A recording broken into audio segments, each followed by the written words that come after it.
You're tuned into Oman FM, your source for the latest news, insights, and stories that matter. As the Sultanate continues to advance in the digital age, we're seeing a surge in technological innovation and infrastructure development.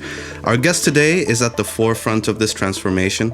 Please join me in welcoming Farhat Jahangir, founder, president, and CEO of GSME. Thank you so much for joining us today. Thank you very much for inviting me. Could you please give us a brief introduction of what GSME is? What GSME is a semiconductor manufacturing services and product company. So when we say manufacturing services, that's our business. We started from Silicon Valley, California, US, where we serve third-party design houses to manufacture their chips. That's our initial source of revenue. But the company focus always was to grow in product, because product is the area which is the chips. Product is the area where you can get maximum valuation of your company, right? The company value goes higher when you have a product. So for that, we were looking for new hubs in different areas, and Oman was selected as one of the hub. Well, before we go into the reason why, what are some of the products that GSME manufactures or produces? Correct. So right now, focus is in power management ICs. That's the market which is growing, doubling every 4 years. What does that mean? So power management is everything is battery operated. For example, your phones, your tablets, and your gadgets, your devices, wearables, they all are battery operated. So the battery life extension is very, very important. One of the most important challenge is either you make a battery which can last longer, or you make a smart chip which can control battery to make sure battery lasts longer. Sure. So what we are doing is we are making a smart power management ICs called PMICs.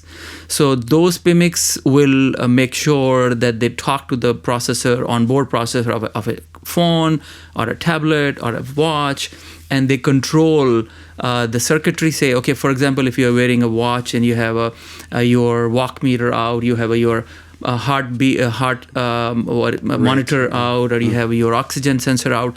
Once your watch is outputting on the table, your processor should sense it out that these chips or these gadgets or these sensors are not active. Sure. So the power management chip is smart enough to turn those circuits off, so battery can last longer. That's the area we are focusing, especially in Oman. What motivated GSME to expand here in the Sultanate out of all the countries in the world? Why Oman? So this is a very good question. So we were looking for new hubs. Why new hubs is because in Valley I was part of few startups, few big companies, and we know we always look for us to go out and find new hubs where we can train and retain our workforce. The world, if semiconductor world already has shortage of number of engineers that we have. The shortage is because of the drift of the young population from pure engineering degrees to a combo degrees. For example, when I was graduating, we used to have electrical engineering, mechanical engineering, chemical engineering, civil engineering. Now it's a combo. It's a data sciences or software engineering. Everyone wants to go to software. Right. So we have a lack of entrance from the pure engineering technologies. So because of that, we look right now in the world, we have almost 500,000 shortage of the engineers. So we always look for new hubs. So, and then most of the hubs that we entered in last 10 to 20 years, like China, Taiwan, Korea, India, they all are getting saturated. And for us to hire talent force there and retain them is becoming a problem for us. We wanted to be in an area which is geographically very impartial and also very good for the expats. So we looked into Middle Eastern region. Initially, I did not come to Oman. I was coming to Bahrain. And then from Bahrain, I thought, okay, Mubadala is from Abu Dhabi. Let's go to look at Abu Dhabi and Dubai. And then one of my nephew is a professor in Belgium. He said, no, why don't you come look Oman? So this is how I was introduced with the Ministry of Communication and Information Technology executives, and they welcomed us. We came here. we saw Oman is better in potential overall compared to the other GCC countries. So we selected Oman. And because what do you mean by better in potential? Potential for what? So there are a few things that we measure or we calculate based. So for example, local participation, right? Can we hire, because if you're bringing a hub to a new region, a new area, new country, you cannot get stickiness or stay in the country or in that region until you have local participation in terms of employees, talent, in terms of investment, in terms of ecosystem development, or also in a nation or in a country which can do business with anyone or everyone. Right. So we came here, we looked into Dubai, we looked into Abu Dhabi, we looked into Saudi Arabia at that time. 3 years ago we came here. But we found Oman is better in terms of very low cost, 30 to 40% lower cost, living cost compared to Dubai. At the same time, the local entry-level engineering salaries were definitely lower compared to UAE and Saudi Arabia. And there's a lot of local talent available to work. Plus work ethics of people and how they interact with the expats and how they come in, very different in Oman, very positive compared to the region, right? So this is how we decided that Oman can be our next hub. It's my understanding that currently you have 100 Omani employees working at GSME? That is correct. So what we did is we carved out a project with the two ministries, Ministry of Information Technology, Communication and Information Technology, and Ministry of Labor, where we hire local Omani engineers, graduates, electrical engineers, electronics engineers, automation engineering, or megatronic. These are the areas which can help us out in semiconductor industry. So we did initially testing, almost a couple of thousand engineers, and then we interviewed almost 700 or so. I personally interviewed almost 250 plus engineers, and we selected 125 to start the training with. So we trained them for almost 1 year and 1 month long. Initially, we thought 9-month training is good enough, but there is a gap between Omani universities and the international universities, plus the industry entrance. So to fulfill that gap, we extended our training for a few more months. It was a train to hire program. So we trained them for 13 months, and then we hired them as GSME employees. All right. Yeah. All of them. So we started with 125. A lot of kids dropped out because not easy technology, very tough technology, very challenging also. I bet. Yes, it's a time-consuming, it demanding. It explores your intellectual level, your logical thinking. So, and then we finished training with 97 engineers, right? Then we hired, of course, some local Omanis in terms of HR, finance, or some IT-related areas. So we have around 100 employees, Omanis there in our company. So aside from employment, which is fantastic that you're able to employ 100 Omanis, what specific benefits do you see GSME bringing to the Omani market? When I came here, and a couple of ministers asked me question, are you going to bring in the technology transfer? So I told them yes and no. Yes means we will teach Omanis how to use tools to develop their own technology. Instead of me bringing technology transfer here, versus we teach them how to innovate on their own. So what we did is we all the tools that we use to design a chip, we train them in those tools. The logic thinking, right, out of the box thinking, plus, those are plus. So now our engineers that we have here, I would say 30 to 35% are world class that we train. Now they are my employees, GSME employees. So these guys can be plug and play anywhere in the world. Initially, when I started the program, I thought even if I get 10 to 20% of those engineers, I think we are done. We can be very successful. Yeah. And alhamdulillah, we have more numbers than we were anticipating at the beginning. Teach a man to fish. Yes, exactly. 100% agree with you. I know that you have a couple of notable achievements under your belt. 2 chips that were fully manufactured here in the Sultanate. Could you tell me about them? This is a very amazing story, I would say. Initially, when we came here, we brought a paper plan. Right, and then a lot of people, but good thing is some locals, including the OIS ITCA group, they trusted our paper plan and decide to monitor and watch our progress and eventually future investment. They invested in our company also, by the way.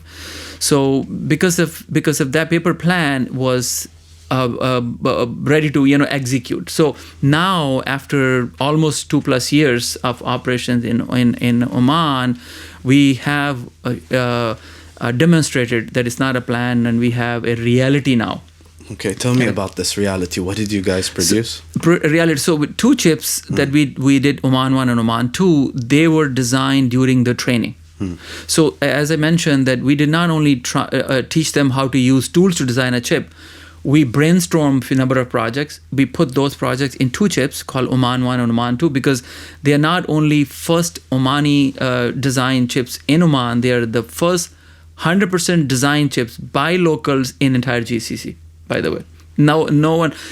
There are a lot of small college and university-based projects happen in other parts of GCC, but not a single chip which can be which is a marketable chip was produced here in GCC. So we are not only in Oman, we are in GCC. That's a very, very proud moment for Oman. So when we did those 2 chips during the training, I was expecting around 60% success. New team, new tools and development. Of course, there was guidance we provided them from Silicon Valley and from other parts of the different regional countries to make sure that they double check their work. But those chips came out, and alhamdulillah, 100% success rate. Not only that, since then, now we have moved on to commercial products, by the way, already. Okay. So we have designed and taped out. Tape out means send it for manufacturing and then come back and then we test it. 4 more chips after that. Those are commercial, as I mentioned earlier, power management ICs, PMICs. So we designed 4 more, we taped out 4 more chips, and they came back and they're also operational. So it means we have already started moving towards our commercial products. And now we are designing 4 more. And before the end of this year, those 4 more chips that we are designing, the target is for those to be sampleable. Sampleable means we can send them to customers around the world and have them tested in their systems. You touched upon my next question, which was what innovations or innovative solutions can Omani businesses and consumers expect from GSME? Anything else you'd like to add to that? Yeah, absolutely. Yeah. So chip manufacturing or designing is one part. What chip designing gives you, because once you are designing a chip, these days chips are very complicated. So it's like a system on a very, very small scale. So what expertise that we are bringing into Oman on top of chip is how to test those chips. You need to make your own boards, design your PCBs. Now this market right now in Oman and GCC, they are depending on European and outside Chinese and Taiwanese and Korean companies to do their boards or system level designing. There is some definitely work going on locally also, but they are very isolated. But what we are bringing in, these local Omanis now, they have capability to design their own board, very complicated, up to 16 to 18 layer boards. They can design their own. There is no board manufacturing facility available in GCC right now or in Oman. So we, of course, send it out to manufacture either Taiwan or China or these countries, or Korea, right? We manufacture that. But when the board comes in, the full board stuffing, right? How to populate board with the components, how to test that board. Those are also the capabilities that we have brought into Oman. With this, not only this team is good enough to test our chips or make our system board, they can now design or they can debug or they can operate any system in the market which is available. For example, there is an oil and gas market. They have a lot of control panels, right? Right now, I don't know what this process is, but if I am correct, they just run the diagnostics on those control panels, and if it's failed, they put board on the side, they put the new board, and they're done. Those new boards, if you can you repair it? If you are under warranty, if you're not under warranty, buy a new one and replace it. What we can do it, even if they're not under warranty, if we have the availability of schematic, we can debug and we can remanufacture. We can do a very, very low cost solution for them. That's fantastic. Will we see any of these chips in consumer products at any time in the future? Is that in the plan? I would love to say that, look, my phone has a chip that was manufactured here in Oman. Yes. So absolutely, 100% that's the target. Yeah. So if you have the latest and greatest iPhone, and because what happens is any new product, Samsung or Apple product comes out, those are the two top phone companies. Within 24 hours, someone will buy it and open it, rip it apart, and then put all the BOM, we call it bill of material, right? We call it BOM, bill of material, out, publish it on social media or online. It tells you how many chips are there, which are those chips, or the processor is from X company, and then the controller is from Y company, the power management unit is from this company or that. So it gives you the entire bill of material. So we see those chips, and we know what these chips specifications are. So what we are designing chips which can meet or beat those top level power management units. How long do we need? So I believe for any product, for example, I'll give you a few examples. I was part of that. This is a very good question you ask, is because Oman is very new in this market. Yeah. Investors are also a little bit curious because they have invested in companies that give you fast return. Right. Semiconductor market, on the other hand, you invest because you have to make your product best of the class.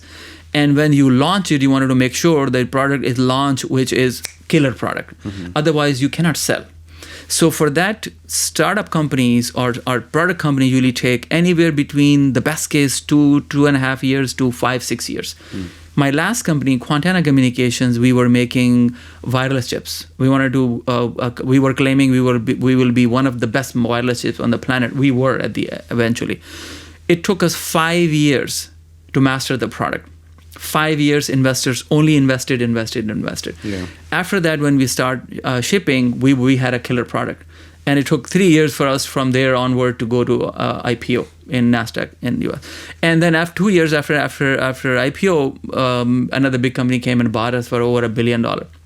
Right. This is how we grow. So here we are not making very, very complicated, but it is not straightforward chip that we are making in Oman. It is definitely a enhanced version of the power management chips which are out there. So we are anticipating probably in 2 years, which is year already passed almost. And by middle of next year to end of next year, we should be sampling products to all customers around the world. So what's next for the semiconductor industry here in Oman? How do you see this progressing forward? Okay, GSME came in with the design and manufacturing services. We are teaching and showing. By the way, we send our small Omani team to Taiwan.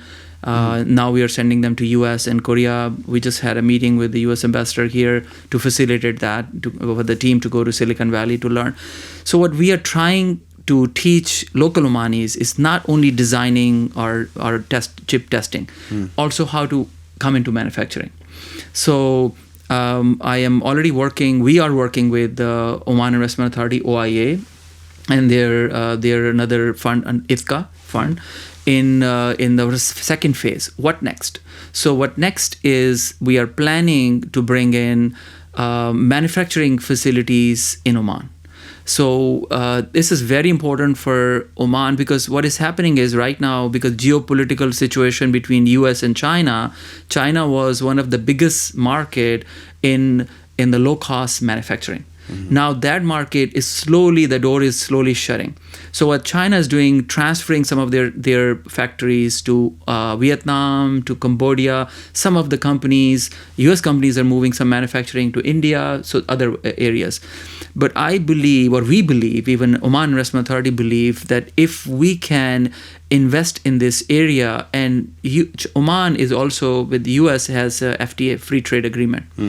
Under that, the discussions are already started to see how can we utilize that and bring manufacturing part in Oman where we can manufacture local chips. So there are 3 phases in chip ecosystem or life cycle: design, fabricate, which is very expensive investment, and then assembly and test. Once the wafers come out of fabrication, then you take them to cut it, bring it to the chip and make a chip out of it. So the third part, which is assembly and testing, is a lower investment and less technology intensive, or should be the second phase. The way Taiwan picked up when Silicon Valley was manufacturing silicon, Taiwan was the assembly and test house. When Taiwan started manufacturing silicon, China was the assembly and test for them. So we think assembly and tests can come to Oman first, which we are working with. OIA is, I think, dedicatedly looking into it. ITCA is very closely looking into it. We think very, very soon, inshallah, we will be announcing something. Anything you would like to add before we end today's interview? No, this is great. Thank you for the opportunity. Really appreciate it. I strongly request you and the audience that are listening that please support the semiconductor ecosystem coming to Oman. That's very, very important, because the initial 100 employees that we have in GSME, I always tell them that success of Oman entering into semiconductor world is on your shoulder. So don't mess it up, right? Because we are here to teach you. We taught you already all the tools that you need to learn to design or develop a product. Now it's up to you how you use them. You can be a 9-to-2 job, right, guys, or 9-to-5 job, guys. You won't be able to do an innovation or a disruption around you or in the world. So let's bring Oman into the semiconductor map of the world. I was joined by Farhat Jahangir, founder, president, and CEO of GSME, a global leader in semiconductor and digital technology solutions. Thank you so much for being with us today. Very welcome.